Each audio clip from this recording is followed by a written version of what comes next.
दोस्तों नमस्कार। भारत की राजनीति का अनूठा दौर है ये। एक ऐसा दौर जिसमें पारंपरिक राजनीति पीछे छूट गई, जिसमें इस देश के भीतर आजादी के बाद से जिस लकीर को कांग्रेस ने खींचा, जिस लकीर पर हिंदू महासभा चली, जिस रास्ते राष्ट्रीय स्वयंसेवक संघ ने पकड़ी, वो तमाम परिस्थितियां 2024 आते आते बदल चुकी है। कांग्रेस कितना बदली, आज ये बताने की जरूरत होनी नहीं चाहिए। भारत जोड़ो यात्रा के 2 बरस आज पूरे हुए। राहुल गांधी जिस तर्ज पर इस देश को नापते चले गए और उसके बाद कांग्रेस के भीतर जो मुद्दे सबसे बड़े हो गए, आज उस पर चर्चा नहीं होगी। आज तो चर्चा इस बात को लेकर होगी कि जिस रास्ते राष्ट्रीय स्वयंसेवक संघ चला, पहली बार उसे यह लगने लगा है कि अगर राष्ट्रीय स्वयंसेवक संघ ही खत्म हो गया तो फिर क्या बचेगा, और वो खत्म अगर अपने ही प्रचारक की वजह से होगा तो इसके बाद तो कुछ भी नहीं बचेगा। तो इस दौर में सबसे बड़े प्रचारक इस देश के प्रधानमंत्री नरेंद्र मोदी हैं, और नरेंद्र मोदी की 10 बरस की सफलता की गाथा बार बार नागपुर से गाई गई है। और खास तौर से दशहरा के दिन, जब राष्ट्रीय स्वयंसेवक संघ का जिस दिन निर्माण हुआ, उस दिन तो कमोवेश हर बरस नागपुर से बार बार मोदी सरकार को लेकर कौन से राग नहीं छेड़े गए।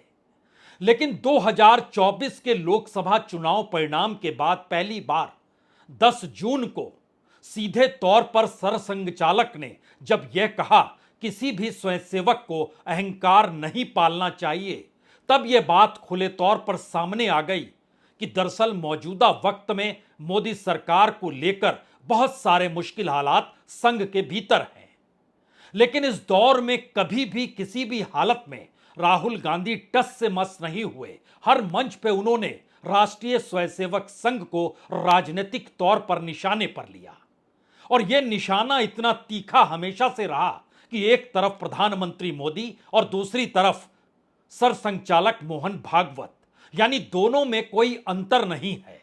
राजनीतिक तौर पर, सामाजिक और सांस्कृतिक मूल्यों को लेकर, इस देश में राष्ट्रवाद को लेकर, इस देश के भीतर सभी लोगों को एक साथ लेकर चलने की स्थिति में भी दोनों नेता नहीं, एक तो प्रधानमंत्री हैं और दूसरे सरसंघचालक हैं, दोनों को एक तराजू में रखा, एक तरीके से तौला। और शायद भारत की राजनीति में यह भी एक अनूठा सच है कि जो आरएसएस अभी तक ये कहती रही कि वो सामाजिक और सांस्कृतिक संगठन है, उसका राजनीति से कुछ भी लेना देना नहीं है। बीते 10 वर्षों में हर स्वयंसेवक ने सिर्फ और सिर्फ राजनीति का पाठ ही चखा। बीजेपी की सत्ता का मतलब बीजेपी की सत्ता को बरकरार रखते हुए स्वयंसेवक का कार्य होगा। लेकिन यह परिस्थिति धीरे धीरे उस मुहाने पर आकर खड़ी हो गई जहां पर आरएसएस को अब यह लगने लगा कि अगर उसने खुद को इस देश के प्रधानमंत्री के साथ खड़ा भी किया तो फिर आने वाले वक्त में आरएसएस बचेगी नहीं, क्योंकि बीजेपी तो यूं भी लुप्त होने लगी है, क्योंकि बीजेपी का पूरा तौर तरीका इस दौर में बदल दिया गया है। बीजेपी के भीतर कौन से लोग चुनाव लड़ते हैं, बीजेपी की सरकारों में कौन लोग मंत्री बनते हैं, अगर उसका कच्चा चिट्ठा भी उठा लीजिएगा तो हो सकता है आपके सामने एक बड़ा सवाल निकलकर आ जाए कि क्या वाकई टिकटों को देना, मंत्रियों को बनाना, महत्वपूर्ण पदों पर जिन्हें सौंपा जाता है, वो सभी आरएसएस से जुड़े हुए नहीं हैं, उन सभी का बीजेपी के साथ कोई जुड़ाव नहीं रहा है, बिल्कुल नहीं। तो आरएसएस खत्म तो फिर बीजेपी का मतलब उन तमाम राजनीतिक दलों के समानांतर एक और राजनीतिक दल का होना होगा, जिसमें किसी भी राजनीतिक दल का कोई भी व्यक्ति चला जाए निकल जाए, कोई मायने नहीं रखता है। तो संघ को अब यह तय करना था और करने की दिशा में उसने कदम बढ़ा दिया है। खुद को स्वयंसेवक भगवान ना समझे। कल पुणे की एक सभा में जब सरसंघचालक ने इस बात का जिक्र किया कि स्वयंसेवक खुद को भगवान नहीं समझे, बल्कि जनता उन्हें क्या समझती है ये देखें और समझें, और इसके बाद एक एक करके जिन परतों को खुद उन्होंने हटाना शुरू किया, वो सीधा मैसेज इस देश के प्रधानमंत्री के लिए था।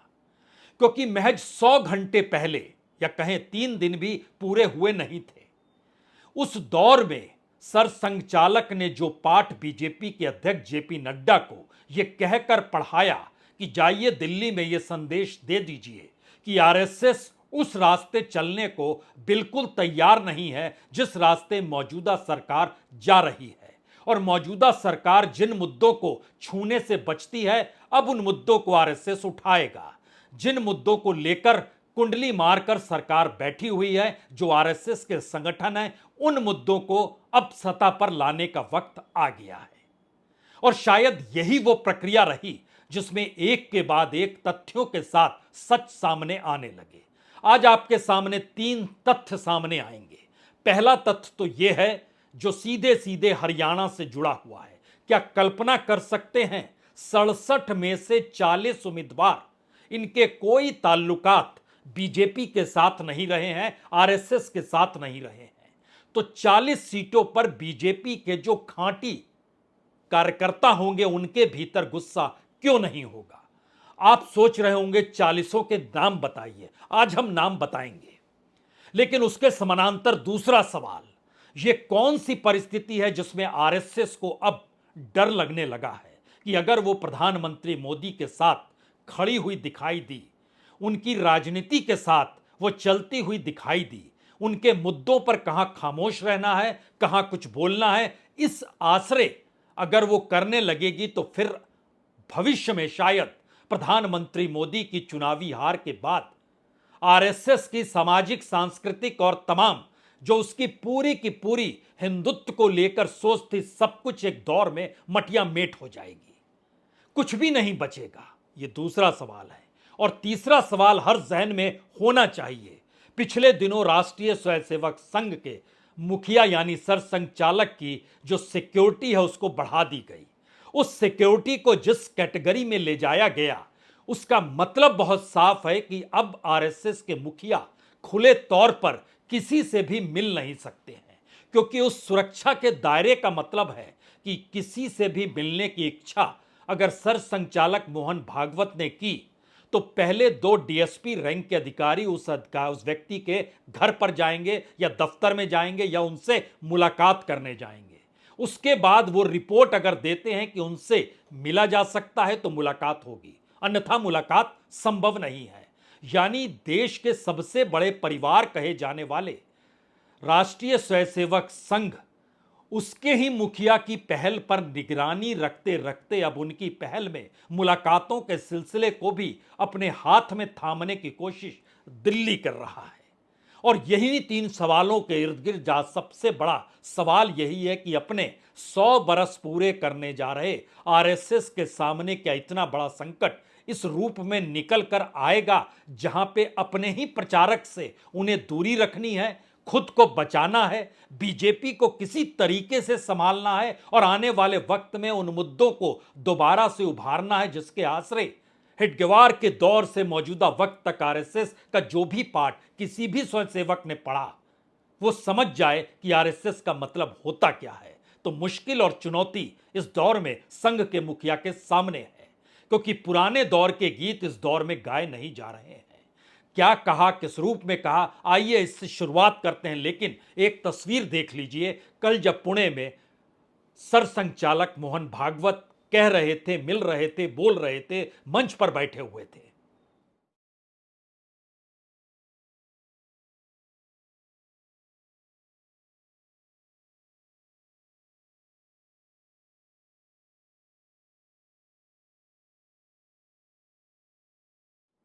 केरल में 3 दिनों तक बैठक चली थी।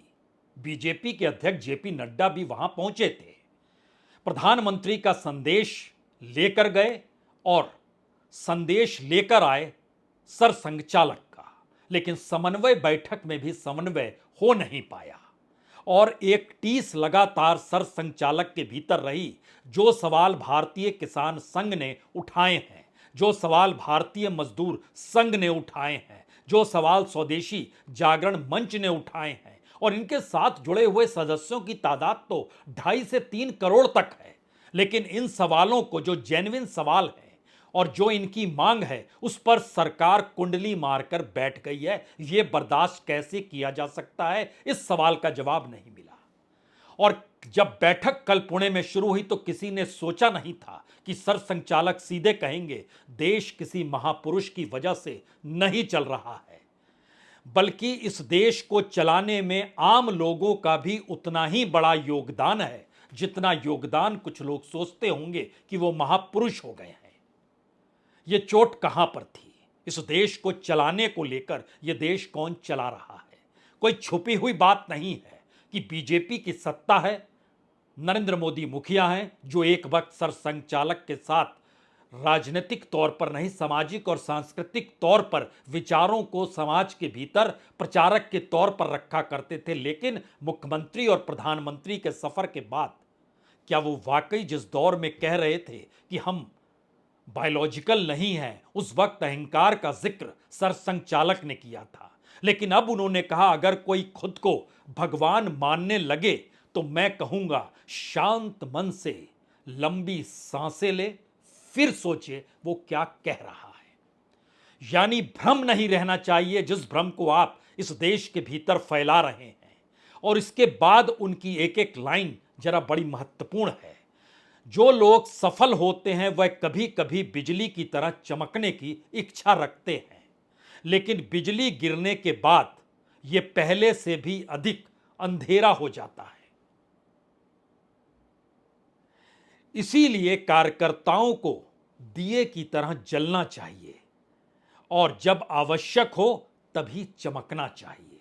यह संदेश किसके लिए है?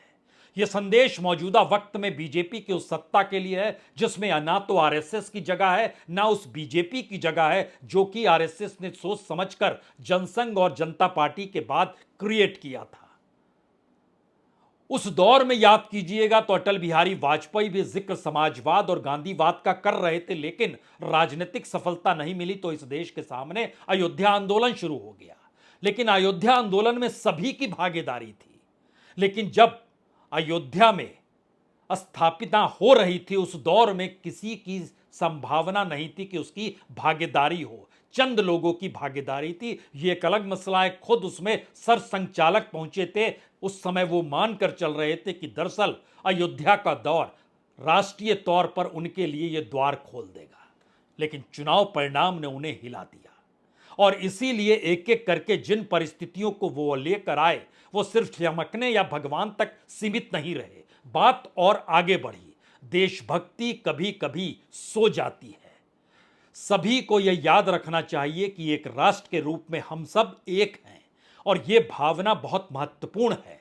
ऐसे में कार्यकर्ताओं की जरूरत है जो राष्ट्रीय प्रतीकों के जीवन से प्रेरणा लें और अपना महत्वपूर्ण योगदान दें। राष्ट्रीय प्रतीकों से प्रेरणा लें, खुद को राष्ट्रीय प्रतीक नहीं मान बैठे।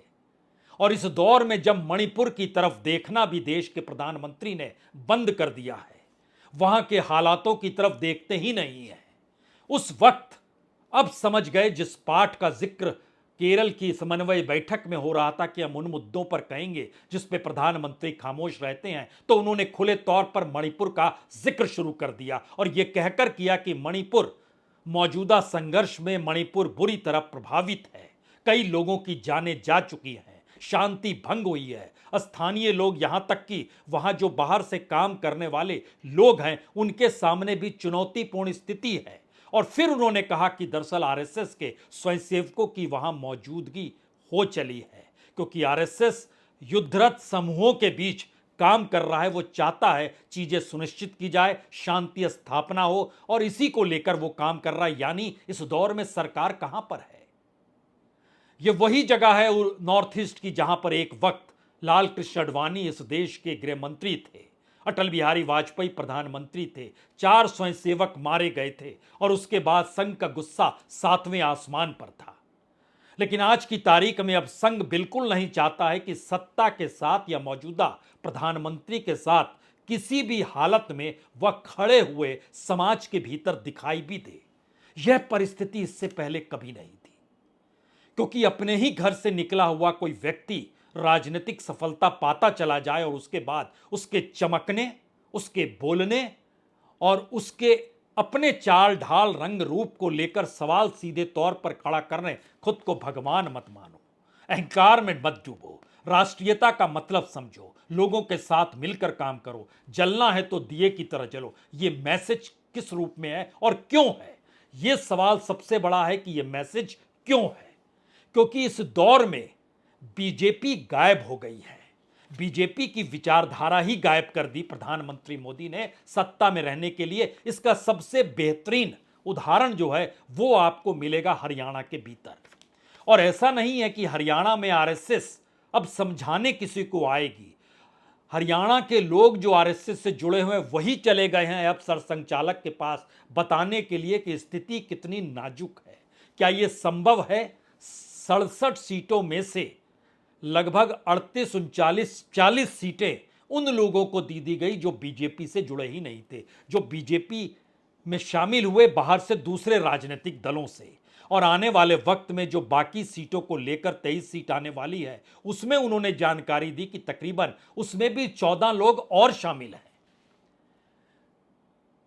यानी एक ऐसी परिस्थिति इस दौर में सामने आकर खड़ी है और ये लोग इंतजार कर रहे हैं कि कांग्रेस और सीटों का ऐलान करे तो वहां से जो टूट कर आएंगे उनको भी दे देंगे। यानी बीजेपी 10 बरस की राजनीतिक सत्ता के दौर में 90 उम्मीदवारों को कॉन्स्टिट्यूंसी वाइज खड़ा नहीं कर पाई जिनके आसरे वो चुनाव लड़ पाए, तो फिर कौन सी यात्रा इस दौर में बीजेपी राजनीतिक तौर पर कर रही है? हमें लगता है उन नामों को आपको जानना चाहिए जो छोड़कर कैसे आए। बीजेपी ने हालांकि कहा 9-10 लोगों को, बाहरी लोगों को टिकट दिया गया। हम आपको बताते हैं 1 सितंबर को जेजेपी के एमएलए नरनौत से जो लड़ रहे थे राम कुमार गौतम वो आए, उनको सफीदों से टिकट दे दिया गया। 1 सितंबर को ही जेजेपी के लीडर अनूप धानक आए, उनको उकलाना से टिकट दे दिया गया। 1 सितंबर को ही जन चेतना पार्टी के प्रमुख विनोद शर्मा, उनकी पत्नी जो अंबाला की मेयर हैं शक्ति रानी शर्मा, उनको कालका से टिकट दे दिया गया। 2 सितंबर को जेजेपी के लीडर देवेंद्र बबली आए, उनको टोहाना से टिकट दे दिया गया। 2 ही सितंबर को जेजेपी के लीडर संजय कबलाना आए, उनको बेरी से टिकट दे दिया गया। 22 अगस्त को जेजेपी लीडर कपूर वाल्मीकि आए, उनको बवानी खेड़ा से टिकट दे दिया गया। 26 जुलाई को इनेलो की जो नेता हैं सरदार कमलजीत सिंह, उनको पिहोवा से टिकट दे दिया गया। इसी दौर में 11 जुलाई से कांग्रेस की मेयर कविता जैन का टिकट काटकर उनको टिकट दे दिया गया जो बाहर से कांग्रेस की नेता आई। 5 जुलाई को इनेलो के श्याम सिंह राणा आए, उनको रादौर से टिकट दिया गया। यहीं से जो कर्णदेव कंबोज हैं वो चाहते थे और उन्होंने पार्टी छोड़ दी, तो सीएम उनको मनाने गए, वो नहीं माने, हाथ तक नहीं मिलाया क्योंकि इनोले से आए हुए 5 जुलाई के व्यक्ति को टिकट दे दिया गया। 3 जुलाई को अकाली और आम आदमी पार्टी में रहे राजिंदर देसूजोधा को काला अम्बी से टिकट दे दिया गया, काला अम्बली से टिकट दे दिया गया। 24 जून को कांग्रेस से आई श्रुति चौधरी को टिकट दे दिया गया। 11 जून को जजपा से पावन खरखौंदा आए, उनको टिकट दे दिया गया। उससे ठीक पहले जेजेपी के उमेद पतुवास आए, उनको बाढ़वा से टिकट दे दिया गया। उसके बाद ध्यान दीजिए जो लोग आए हैं, कांग्रेस के भव्य विश्नोई नलवा से टिकट दे दिया गया, कांग्रेस के टूडाराम विश्नोई फतेहाबाद से टिकट दे दिया गया, इनोलो के एमएलए रहे रणवीर भंगवा बरवाला से टिकट दे दिया गया। बीएसपी से भी टेकचंद शर्मा आए थे, उनको भी टिकट दे दिया। इनोलो से राम कुमार कश्यप आए, इंद्री से टिकट दे दिया गया। कांग्रेस रोहतक के मेयर रेनू डवाला थी, उनको कालानौर से टिकट दे दिया गया। कांग्रेस के विनोद भयाना, उनको टिकट दे दिया गया। इनोला के कृष्ण मिड्डा, उनको टिकट दे दिया गया। देवेंद्र चतुर्भुज अत्री जो कि इनोलो और जजपा दोनों में रहे, उनको उचाना से टिकट दे दिया गया। इनोलो के कप्तान विरधाना झज्जर से टिकट दे दिया गया। इनोला के लीलाराम गुज्जर केवल से टिकट दे दिया गया। इनोलो के कृष्णलाल पंवार इसराना से टिकट दे दिया गया। कांग्रेस के संतोष साखन बुलाना से टिकट दे दिया गया। कांग्रेस के अरविंद शर्मा गोहाना से टिकट दे दिया गया। लोकदल के बलदेव सिंह साठौरा से टिकट दिया गया। बीएसपी के हरविंदर कल्याण घरौंग से टिकट दे दिया गया। इंद्रजीत राव भी पूरे तामझाम के साथ आए थे, इस बार बेटी को टिकट दिया गया और उन्होंने जिसकी भी टिकटें मांगी वो सभी कांग्रेस से आए हैं, सबको टिकट दे दिया गया। बेटी को अटेली से दे दिया गया। अनिल दहीना कांग्रेस के कोसली से टिकट दिया गया। मूलचंद शर्मा लोकदल से एक वक्त आए थे, बल्लभगढ़ से टिकट दिया गया। इस दौर में मंजू हुड्डा जो 27 सितंबर को शामिल हुई, सांपला से टिकट दे दिया गया। 12 सितंबर इसी बरस महम से टिकट दे दिया गया दीपक हुड्डा को जो एक वक्त भूपेंद्र सिंह हुड्डा के साथ थे। सुनील सांगवांग दादरी से टिकट दे दिया गया, 2 सितंबर को शामिल पूरी लिस्ट बताती है कि लगभग 37 लोगों के नाम हमने इस दौर में पढ़ डाले आपके सामने, जिनको टिकट दिया गया। इसके अलावे चंद नाम और थे जो 40 तक पहुंच जाते हैं। इस देश के भीतर में सरकार भी जो चल रही है, उस सरकार के भीतर भी अगर झांकिएगा तो ध्यान दीजिए, कर्नाटक में कौन मुख्यमंत्री था? बोम्मई। कभी भी आरएसएस ने हामी नहीं भरी, लेकिन उस दौर में चमक रहा था सितारा प्रधानमंत्री मोदी का। आरएसएस चुपचाप पीछे खड़ी हो गई। उसके बाद ध्यान दीजिए, अलग अलग राज्यों को परखिए। असम में कौन मुख्यमंत्री है जो कांग्रेस से निकल कर आए? महाराष्ट्र के भीतर कौन मुख्यमंत्री है जो शिवसेना से निकल कर आए और शिवसेना को दो फाड़ में किया गया? इन तमाम परिस्थितियों के भीतर में बिहार में भी आप नीतीश कुमार के साथ जो यू टर्न लेकर आए, उनके पीछे जाकर खड़े हो गए। केंद्र के भीतर अगर घुसिएगा तो विदेश मंत्री ब्यूरोक्रेट हैं। रेलवे और इंफॉर्मेशन ब्रॉडकास्टिंग अश्वनी वैष्णव, ये भी ब्यूरोक्रेट पुराने रहे हैं। ज्योतिरादित्य सिंधिया कांग्रेस से निकल कर आए हैं। राव इंद्रजीत सिंह कांग्रेस से निकल कर आए हैं। हरिंदर सिंह पुरी पेट्रोलियम मंत्री, यह भी ब्यूरोक्रेट है निकल। एक लंबी फहरिस्त है जो इस दौर में किसी को समझ नहीं आया, संघ के भीतर और बीजेपी के भीतर, कि उनकी मौजूदगी में पार्टी है या नहीं है, या इस दौर में हर कोई सिर्फ एक ही लड़ाई लड़ रहा है। वो लड़ाई यह है कि दिल्ली का तख्त जो है वो बचा रह जाए। राजनीतिक तौर पर इतने मुश्किल हालात कभी नहीं थे। तो तीन आखिरी के सबसे बड़े सवाल। आरएसएस की साख दांव पर है। आरएसएस अब प्रधानमंत्री मोदी को या तो अंतिम चेतावनी दे रहा है, या फिर वह खुद को प्रधानमंत्री मोदी की तमाम गवर्नेंस के तौर तरीके से अलग कर रहा है। इस दौर में स्वयंसेवक इस दौर को बताने भी लगे हैं कि अगर प्रधानमंत्री मोदी इस्तीफा दे देते हैं, हट जाते हैं, तो बीजेपी बची रह जाएगी। ये कोई दूसरा नहीं कह रहा है, स्वयंसेवकों के भीतर तमाम संगठन संभालने वाले वह लोग कह रहे हैं जिन्होंने अपने मांगों को रखा कि सरकार के सामने, जैसे पेंशन का मसला आया, जैसे एविएशन मिनिस्ट्री के भीतर के मसले निकल कर आए, जैसे किसानों से जुड़े हुए मसले निकल कर आए, इन मसलों पर सरकार ने आंखें बंद कर ली और कहा कि राजनीति के अनुकूल ही निर्णय लिए जाएंगे, क्योंकि सत्ता में बने रहेंगे तो ही तो कोई निर्णय लेंगे। अब आरएसएस समझ गई कि दरअसल सत्ता में बने रहने के लिए निर्णय नहीं लिए जाएंगे, और निर्णय नहीं लिए जाएंगे तो आप सत्ता में बने रह जाएंगे, लेकिन इस दौर में बीजेपी और आरएसएस खत्म हो जाएगी। इसीलिए उस मुहाने पर राजनीति आकर खड़ी हो गई। लेकिन इससे जुड़ा हुआ जो सबसे बड़ा सवाल है, अगर ये अपने तरीके से इस दौर में भारत की राजनीति चल रही होती, उसने करवट नहीं ली होती, जो हमने शुरू में कहा, राहुल गांधी की राजनीति ने इस देश के भीतर की उस परिस्थितियों को बदल दिया जिसे छूने से हर कोई घबराता और कतराता था, या फिर उसी को छूकर राजनीति साधता था। वो इस देश की वैसी सोशल इंजीनियरिंग थी जिसमें लोगों को मुख्यधारा में लाकर एक समाजवादी दृष्टिकोण को अपनाकर राजनीति साधने का नजरिया था। यह नजरिया गायब हो गया एक झटके में। जैसे ही आया, वैसे इस देश का कॉरपोरेट और सत्ता का नेक्सस इस देश के सामने आ गया। शेयर बाजार को चलाने वाले या उसकी नियामक संस्था सेबी का चरित्र सामने आ गया।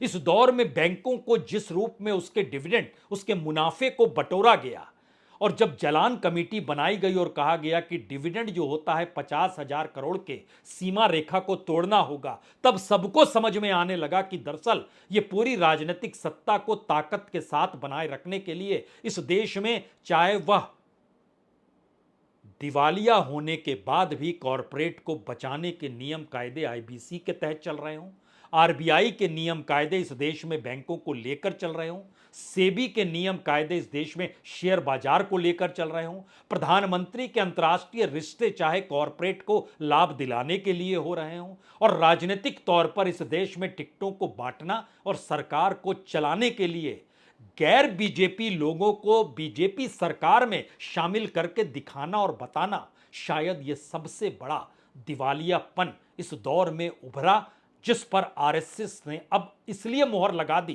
क्योंकि सवाल उसकी अपनी साख का है, अपने अस्तित्व का है। बहुत बहुत शुक्रिया, बहुत बहुत शुक्रिया।